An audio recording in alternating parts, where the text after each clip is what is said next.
वाक्सॉल गाड़ी तैयार की, जबकि बाद में पाकिस्तान के मशहूर जमाना बेडफोर्ड ट्रक इस प्लांट में पर तैयार किए गए। 1953 में एक्साइड बैटरीज ने पाकिस्तान का पहला बैटरी प्लांट लगाया। 1954 में अली मोटर्स ने फोर्ड मोटर्स अमेरिका के साथ मिलकर पहली कार, ट्रक और इसके बाद पिक एंड ड्रॉप तैयार करने की गर्ज से प्लांट लगाया। 1956 में हारून इंडस्ट्रीज ने डोजे अमेरिका के ब्रांड नीम से पिकअप तैयार किया। 1961 में ऑल वन इंजीनियरिंग ने पाकिस्तान में गाड़ियों के पार्ट्स तैयार करने का जदीद प्लांट लगाया। 1962 में वजीर इंडस्ट्रीज ने इटालियन लम्ब्रेटा स्कूटर कंपनी के इश्तराक से पाकिस्तान का पहला स्कूटर तैयार लम्ब्रेटा TV 200 तैयार किया। 1962 में कंधवाला इंडस्ट्रीज ने अमेरिका जीप कंपनी के मुख्तलिफ model series CJ5, CJ6, CJ7 मुल्क में पहली बार तैयार की। 1963 में जनरल टायर्स ने कराची में पहला टायरों का प्लांट कंटल टायर्स जर्मनी के ताउन से कायम किया। 1963 में हाइसन ग्रुप ने अमेरिका मार्क ट्रक की पैदावार शुरू की।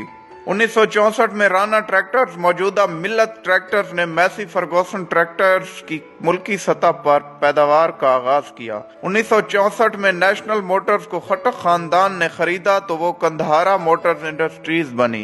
1964 ही में राजा मोटर्स ने इटालियन मशहूर जमाना वेस्पा स्कूटर की पाकिस्तान में पैदावार शुरू की।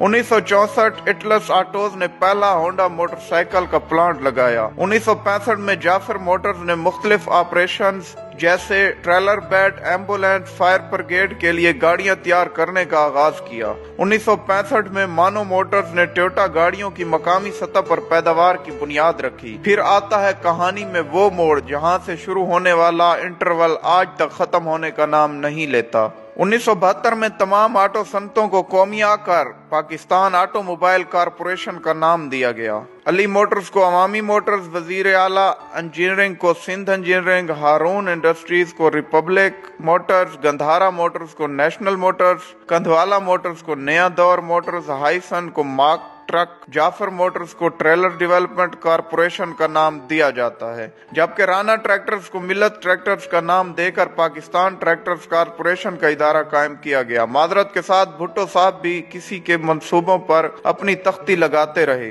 जिसकी बदौलत आज तक हमारी सनत मुकम्मल बहाल नहीं हो सकी। अगर ये तमाम इदारे अपने असल मालकान के पास होते तो आज पाकिस्तान के अपने ब्रांड लॉन्च हो चुके होते। आज हमारे मुल्क की बनी गाड़ियां, मोटरसाइकिल, ट्रैक्टर और ट्रक दूसरे ममालिक की सड़कों पर नजर आ रहे होते, बिल्कुल ऐसे जैसे टाटा और महिंद्रा की मसनूआत अरब दुनिया और अफ्रीका में नजर आ रही हैं। आज इन कौमियाई गई सनतों में सिर्फ 3 टूटी फूटी हालत में किसी न किसी तरह जिंदा हैं, बाकी सब का वक्त के साथ इंतकाल हो चुका है। 60 की दहाई तक पाकिस्तान में इंडस्ट्री फरोग पा रही थी। यहाँ फैक्ट्रियां, मिलें और कारखाने लग रहे थे। बजाय इन कारोबारी खानदानों के मशहूर होने के, वो सियासी सरगर्मियों को जिंदा रखे हुए थे। हमारे यहाँ सरमायादार को हमेशा दुश्मन समझा गया। रही सही कसर भुट्टो के सोशलिज्म के ख्वाब ने पूरी कर दी। हमारे यहाँ नज़में पढ़ी जाने लगी छीनो मिल लुटेरों से। चुनाचा एक दिन भुट्टो साहब ने नेशनलाइजेशन के जरिए ये सब कुछ छीन लिया। लोग रात को सोए तो बड़े वसी कारोबार के मालिक थे, सुबह जागे तो सब कुछ उनसे छीना जा चुका था। भुट्टो ने 31 सनती यूनिट, 13 बैंक, 14 इंश्योरेंस कंपनियां, 10 शिपिंग कंपनियां और 2 पेट्रोलियम कंपनियों समेत बहुत कुछ नेशनलाइज किया। Steel mill corporation of Pakistan इनके जायज मालकान से छीन लिया गया। मजदूरों और वर्कर्स को खुश करने के लिए सोशलिज्म के नाम पर यह वारदात इस बेहुदा तरीके से की गई। शुरू में कहा गया हुकूमत इन संतों का सिर्फ इंतजाम संभाल रही है, जबकि मलकियत असल मालकान ही की रहेगी। फिर कहा गया इन संतों के मालिक भी हुकूमत होगी। पहले कहा गया किसी को कोई जरे तलाफी नहीं मिलेगा, फिर कहा गया दिया जाएगा। कभी कहा गया मार्केट रेट पर दिया जाएगा, फिर कहा गया रेट का तयन हुकूमत करेगी। इमरान खान के मुशीर रजाक दाऊद के दादा सेठ अहमद दाऊद को जेल में डालकर इनका नाम ECL में डाल दिया गया। बाद अज़ां वो मायूस होकर अमेरिका चले गए और वहाँ तेल निकालने की कंपनी बना ली। इस कंपनी ने अमेरिका में तेल के 6 कुएं खोदे और कामयाबी की शरह 100% रही। आज हमारा ये हाल है कि हम तेल की तलाश की खुदाई के लिए गैर मिल्की कंपनियों के मोहताज हैं। सादिक दाऊद ने भी मुल्क छोड़ दिया, वो कनाडा शिफ्ट हो गए। MA रंगून वाला बहुत बड़ा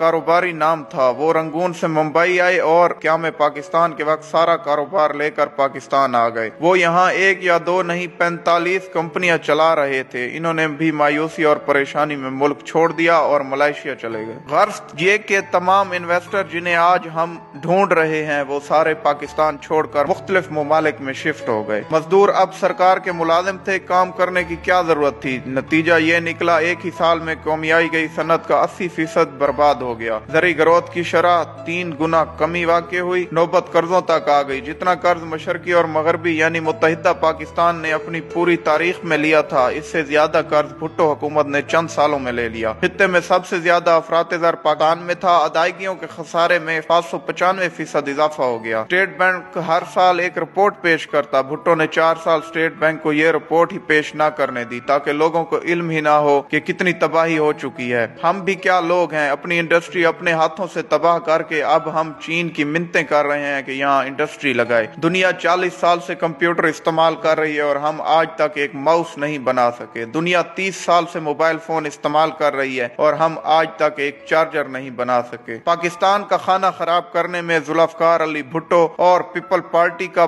पूरा हाथ है और भुट्टो के बाद जो करप्ट सियासतदान हमारे मुल्क पर हुकूमत करने लगे उनका भी बराबर का हाथ है। वस्सलाम।